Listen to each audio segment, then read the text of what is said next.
Hey there. You're going to be using what we call the Phonak Inspiro microphone with your student.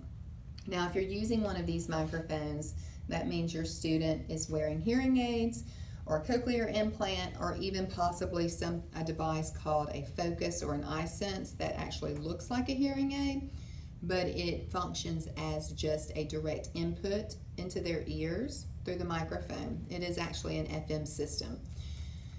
So the Inspiro, as you can see, I have it around my neck with a lanyard. You also have the option of wearing this with a belt clip, and the belt clip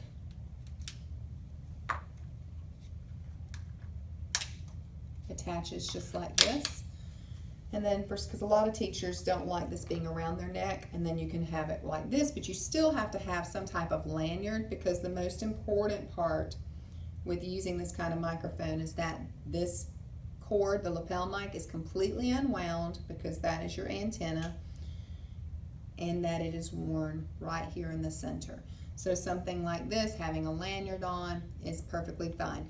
You don't want to be wearing anything that's going to hit the microphone receptors. The microphone receptors are on the front right here. So you want to have that completely free of anything touching it, rubbing against it, because everything that goes into this microphone goes directly into your students' ears.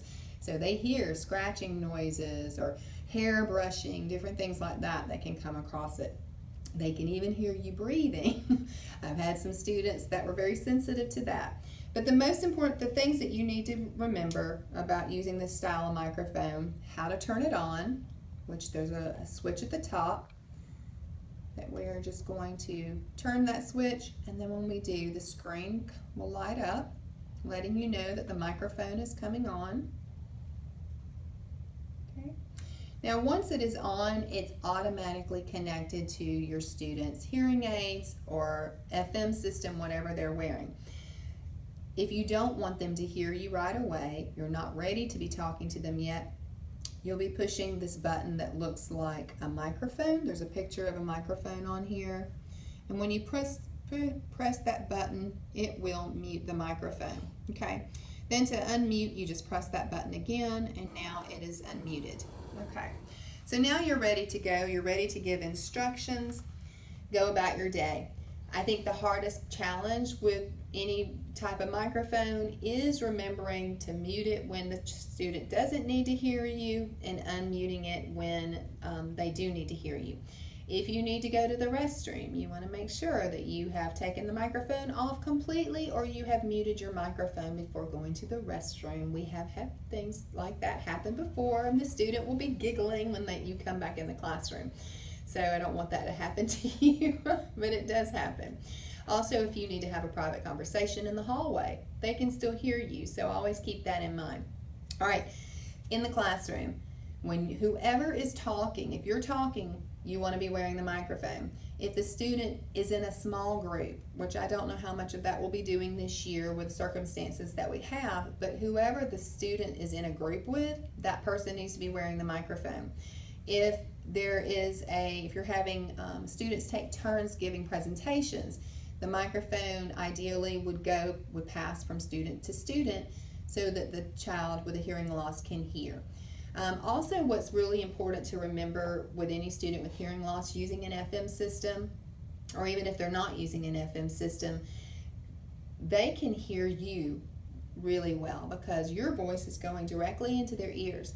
However, your students who are asking questions, who may be seated far away from them, maybe they're a low talker, multiple things like that, the students don't always hear what they say. So if you can get into a habit, it's great to get into a habit of repeating back the question.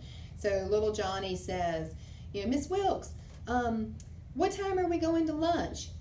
And then you just respond, well, we're going at 10 o'clock. The person with hearing loss may not even know what question was asked to know where we're going at 10 o'clock. So it's good to kind of get into that routine of saying, what time are we going to lunch? We're going to lunch at 10 o'clock. To kind of repeat back the questions if it's important information for the student to have.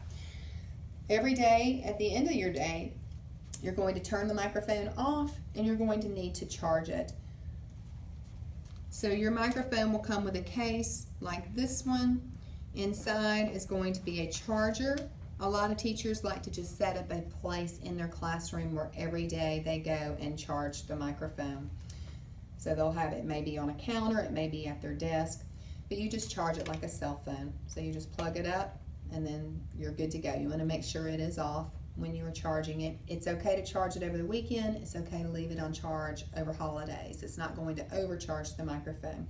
And then the next day, you're ready to go. The only troubleshooting issues we've had with this microphone, and I'm going to go ahead and show you just in case this happens. You come into class, you turn on your microphone, and it doesn't come on. And you're like, oh, I know I charged it. I know it's charged. What's happening? Why is it not coming on? Sometimes they need to be rebooted. So we will get phone calls, text messages. Actually, inside of every gray case, just so you know, is usually contact information that you can send a text message. Ideally, a text message is going to be the fastest way to communicate, saying I'm having a problem with my microphone. It's not working. But always try this. On the front of the microphone, there are 4 outside soft keys. If we press those all at one time and hold, it reboots the microphone. So if your microphone doesn't come on, always try that first to see if that will reboot the microphone and see if it'll come back to life. Thank you for your time today.